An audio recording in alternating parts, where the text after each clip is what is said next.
Okey, saya bagi tu kefahaman. Kerana kita sayang, kita suka dia, kita sanggup beli dan kita sanggup ulang-ulang baca dan kita rasa seronok. Itu juga yang perlu kita ada, bahkan kena lebih lagi.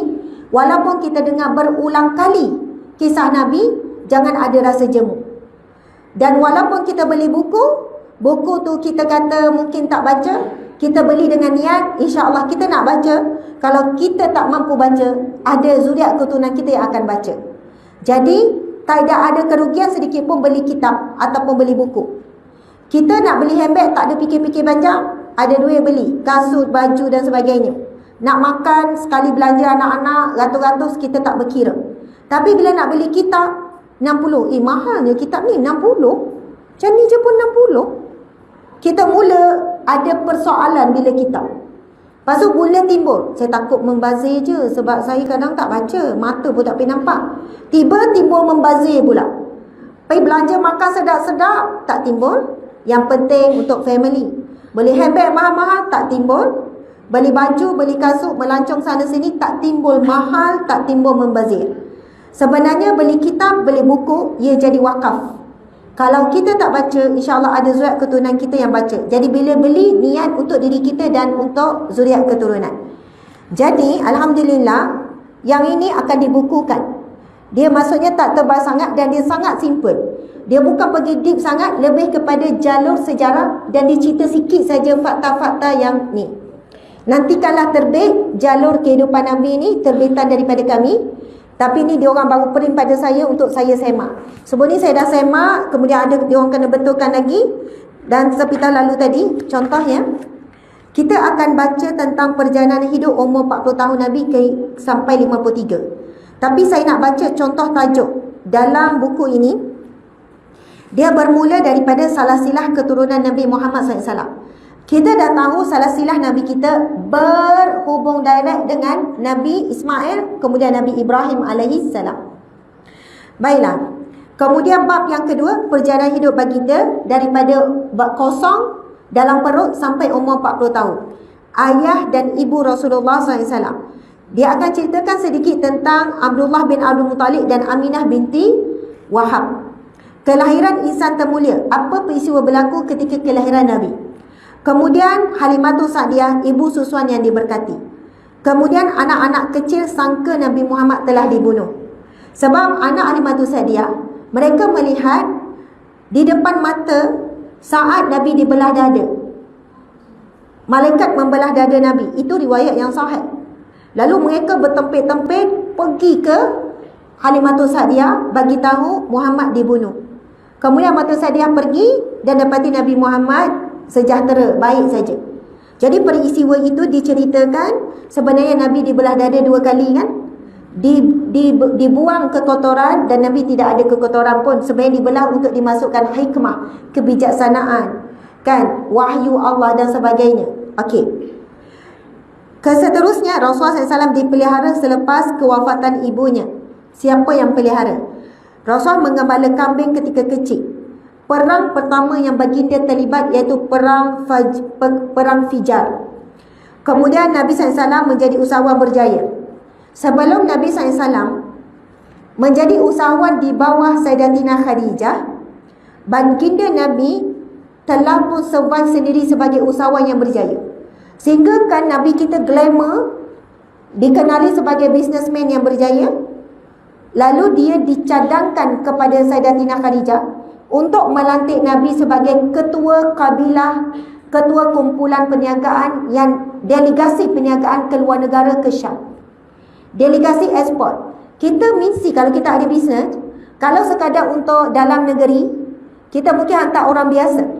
Tapi bila untuk bawa bisnes kita ke luar negara, mesti kita pilih orang yang terbaik. Jadi timbul cadangan untuk melantik Muhammad bin Abdullah, masa ni belum dilantik jadi Nabi, kerana telah terdengar, telah bercakap orang Mekah ni tentang kehandalan dan kehebatan kaedah ataupun cara Nabi Muhammad berbisnes. Jadi akhirnya ketika menerima pelawaan, Nabi Muhammad terlebih dahulu rasa tak boleh terima. Lalu dia bercakap dengan bapa saudaranya Abu Talib. Rasa macam tak boleh. Dia masih muda, tak cukup pengalaman dan tak ada pengalaman lagi bawa ke luar negara bisnes. Namun Sayyidatina Khadijah bila dengar bahawa Nabi Muhammad nak tolak, lalu Sayyidatina Khadijah pun menyampaikan melalui pembantu dia. Dia kata, jangan bimbang, bersama kamu saya berikan pembantu yang dah ada pengalaman. Dan memang apabila Nabi menjadi ketua rombongan perniagaan Sayyidatina Khadijah, delegasi ekspor luar negara, Syam, di manakah Syam? Sekarang kalau cari atas peta, Syam dah tak ada. Syam terdiri daripada 4 buah negara yang telah dipecahkan oleh blok barat. Yang pertama, Syria, Palestin, Lebanon dan Jordan. Dulu 4 buah negara ni lah yang membentuk Syam, kuasa besar ketika itu. Jadi daripada Mekah ke Syam berapa jauh jarak? Mekah ke Palestin berapa jauh jarak? Berapa ratus kilometer ke ribu ya? Saya tak pastilah, cuba tengok. Jarak di antara Mekah ke Palestin. Kita ambil lah ke Jordan ke Palestin ke, saya rasa ratus-ratus kilometer lah. Zaman sekarang naik flight. Zaman dulu dengan unta, perjalannya berbulan. Oi, jauh lah. 1200 km. Maksudnya kalau pergi ke Terengganu kena 3 kali perjalanan, 3 kali ulang alik. Naik kereta 16 jam. Betul lah tu. Ke Terengganu 400 km lebih kurang. Patah balik, pergi balik. Macam tu lah ibaratnya. Masya Allah, 16 jam kalau naik kereta. Jadi jauh. Oh, perjalanan yang sangat mencabar. Sebab padang pasir juga ada mara bahaya tertentu. Jadi, subhanallah, hebatlah Nabi kita. Bukan, maksudnya, kehebatan Nabi ini bukan hanya sejak dilantik menjadi Nabi. Tapi ketika remaja, ketika muda, dia telah diberi kepercayaan yang sangat besar. Hari ini kau nak cari orang yang berumur 22 tahun untuk jadi ketua delegasi untuk bisnes luar negara, saya rasa susah lagi nak jumpa hari ni. Biasanya mungkin umur 30 dah berpengalaman, dah jadi manager, dah ada sekian-sekian. Jadi itu hebat sebenarnya. Maksudnya Rasulullah adalah seorang yang cergas, bijak, mempunyai keyakinan diri yang kuat, mempunyai peribadi yang mantap. Mungkin skill komunikasi Nabi sangat bagus untuk memberi keyakinan kepada orang nak membeli dan sebagainya. Sebab itu orang yang buat kajian tentang kehebatan Nabi berniaga, mereka boleh keluarkan berapa buah buku. Tapi saya tak mahir lah. Okey, tuan-puan sekalian.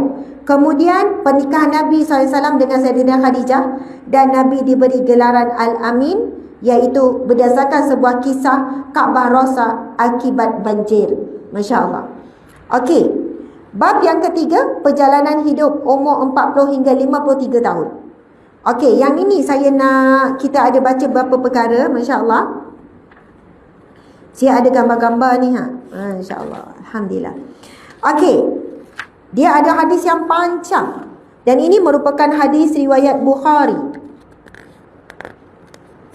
Saya tengok, ya, hadis riwayat Bukhari, hadis sahih, panjang.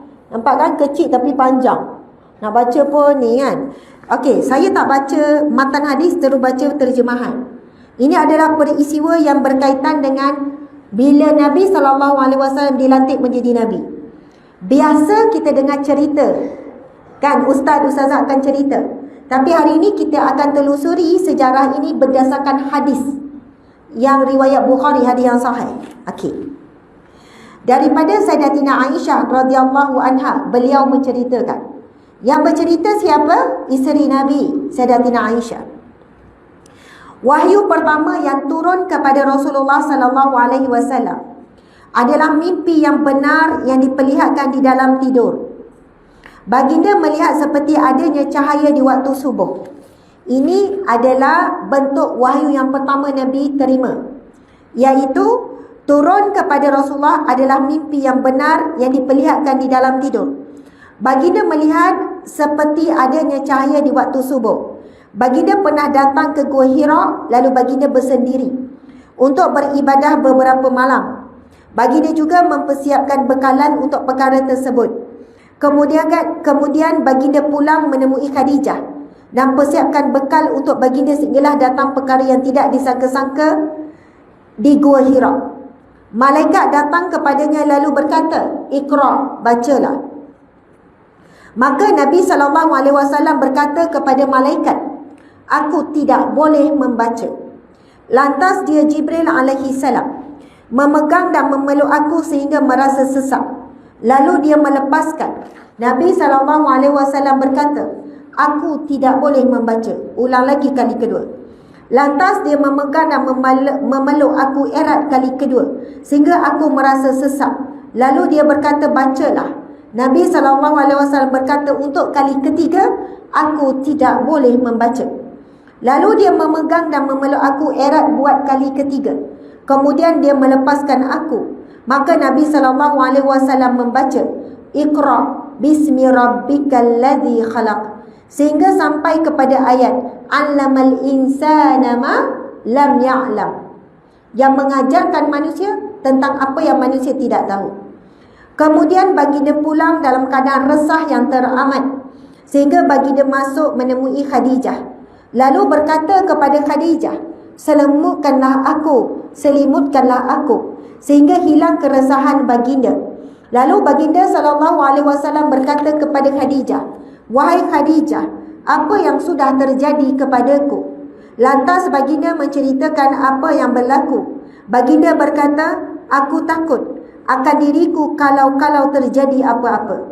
Maka Khadijah berkata kepada baginda, boleh ikuti tak ni?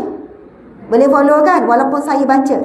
Sebab biasa kita akan bercerita, tapi sekarang kita baca cerita berdasarkan hadis Aisyah. Dan ini adalah hadis sahih riwayat Bukhari. Jadi cerita yang kita selalu dengar tu rupanya memang tersusun indah dalam sebuah hadis. Sebab itu bila kita baca hadis Aisyah, maksudnya percakapan Aisyah, khabar ataupun apa yang diceritakan oleh Aisyah. Okey, sambungan. Bila Nabi kata, aku takut sesuatu yang terjadi kepadaku, lalu Khadijah pun berkata, subhanallah. Maka Khadijah berkata kepada baginda, jangan begitu, Allah sesekali tidak akan mengecewakan kamu. Sesungguhnya kamu seorang yang menyambungkan hubungan kekeluargaan. Kamu seorang yang bercakap benar. Kamu suka membantu anak yatim. Kamu seorang yang memuliakan tetamu. Dan kamu selalu membantu orang yang benar. 5 pujian Sayyidatina Khadijah kepada Rasulullah. Nanti kita akan pergi semula. Kemudian Khadijah pergi bersama baginda untuk bertemu dengan Waraqah bin Naufal bin Asad bin Abdul Uzza bin Qusay. Beliau ialah bapa saudara Khadijah. Kalau tak ingat nama panjang sangat, kita biasa dengar nama Waraqah. Sebut Waraqah. Waraqah. Dia adalah ahli kitab. Dia merupakan bapa saudara Nabi. Apakah maksud ahli kitab? Saya akan jelaskan selepas ini. Beliau ialah bapa saudara Khadijah. Beliau memeluk agama Nasrani ketika jahiliah. Menulis dalam bahasa Arab dan juga menulis Injil. Beliau juga sudah mencapai umur yang sangat tua dan buta. Maka Khadijah berkata kepada beliau, wahai pakcik, dengarlah apa yang ingin diperkatakan oleh anak saudaramu ini. Maka Waraqah berkata, wahai anak saudaraku, apakah yang telah kamu lihat? Lantas Nabi SAW menceritakan apa yang telah berlaku. Waraqah berkata, itu adalah malaikat Jibril yang telah diturunkan kepada Musa. Andainya aku masih muda dan hidup ketika kaummu menghalau kamu satu hari nanti, maka Nabi SAW berkata, adakah mereka akan mengeluarkanku? Waraqah berkata, ya, tidak ada seorang pun yang pernah mengalami seperti kamu. Jika aku sempat, maka aku akan bantu kamu sepenuh tenagaku. Masya Allah. Allahu Akbar. Buat naik bulu roma ya. Walaupun tiba-tiba blur, tiba-tiba Ustazah naik suara apa tu. Minum air sikit ya. Sebenarnya tak berapa sempat makan. Jadi saya kena minum air manis. Sebab kalau tak hypo. Memang dah hypo sikit lah ni. Pagi tadi kan dah ceramah 2 jam. Lepas tu saya terus rush pergi ke pejabat. Sebab ada meeting yang urgent. Lepas tu keluar je meeting tak siap, terus datang sini. Masya Allah. Jadi air manis ni memang sangat membantu. Ini air Milo. Bismillah.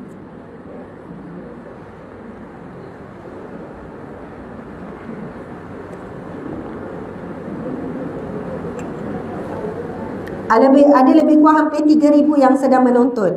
Yang ada lebih kurang 30,000.